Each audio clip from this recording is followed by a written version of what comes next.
If you were wondering whether The Sims 2 was worth the wait, the short answer is yes. It really is a great game, and if that's all you needed to hear, go out and get it. You're all set.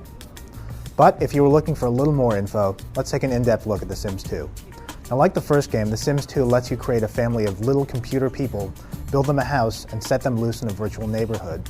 And like the first game, your Sims have different personalities and different needs. But now they also have memories, genetics, aging, and aspirations, among other things. Now, some of these things actually have a pretty big impact on the way the game plays, but to get the most out of them, you'll have to hunker down and really play with them a bit. For instance, memories happen at important parts of your Sims' lives, like when they get married or when they have a kid. These events have some influence on your Sims' behavior, but they don't profoundly change the basic game. On the other hand, aging and genetics let your Sims pass on their appearance and their personalities to their kids. In the first game, you could have your Sims get married and have a kid, but things never really went further than that. In The Sims 2, your Sims can get married, have children, grow old, and die of old age, while their children grow up to raise a family of their own until they start to grow old themselves. So, if you care to, you can actually create a long-running family tree of many generations of Sims, though this takes a while. If you don't want your Sims to grow old and die, there's actually an all-new gameplay system called Aspirations and Fears. Now, your Sims can choose one of 5 different life goals, which boil down to immediate goals like buying a bookcase or becoming someone's best friend. If you keep satisfying these goals, your aspiration meter fills up until it turns platinum, and the more often it stays platinum, the longer your Sims stay young. Also, filling up your aspiration meter gets you aspiration points that you can use to buy extra special items, like a money tree that literally grows money, or a rejuvenation chamber that fills up pretty much all your Sims' needs. If you actually sit down and try to fulfill all your Sims' aspirations, The Sims 2 actually turns into a very challenging role-playing game, if you can believe that. Some critics said that the first Sims game didn't offer any clear objectives. Some even said that there wasn't anything to do other than kind of go into the bathroom. But the aspiration system definitely gives you a clear goal if you want to take it. And fortunately, your Sims needs run out a bit more slowly in The Sims 2, so you're not always running to the bathroom anyway.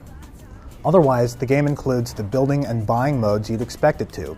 These modes let you buy up furnishings for your house and let you build up fabulous houses or outdoor lots. Interestingly, The Sims 2 does feature some of the options from the previous expansion packs, like the outdoor lots of Hot Date and the parties of the House Party expansion. But otherwise, the build and buy modes offer a decent amount of stuff to play with. Maybe not as much as you'd like, but then you could just say this leaves the door open for future updates. Otherwise, The Sims 2 looks and sounds great. The game is now fully 3D and the Sims are articulate and well-animated characters, though they still speak gibberish. There seems to be a somewhat limited number of gestures and interactions they can have, but on the whole the Sims look great and so do their houses and neighborhoods. In fact, if you have SimCity 4, you can actually build and import neighborhoods from that game. In the meantime, The Sims 2 also sounds great. It has a soundtrack from musician Mark Mothersbaugh that may not sound all that different from previous Sims products, but still sounds great and very appropriate. If you listen carefully, you can also still hear some pretty funny stuff pouring out of a radio or a TV set as well.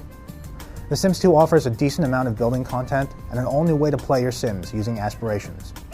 It would have been good to see a lot more additions made on all fronts, but again, maybe this is just the developer's way of leaving the door open for future updates. The game does have a built-in browser that you can use to browse and download new content from the official website, so hopefully the fan community will also pitch in and help fill things out. It seems the developers took many of the things that were great about the first Sims game and cranked it all up a notch.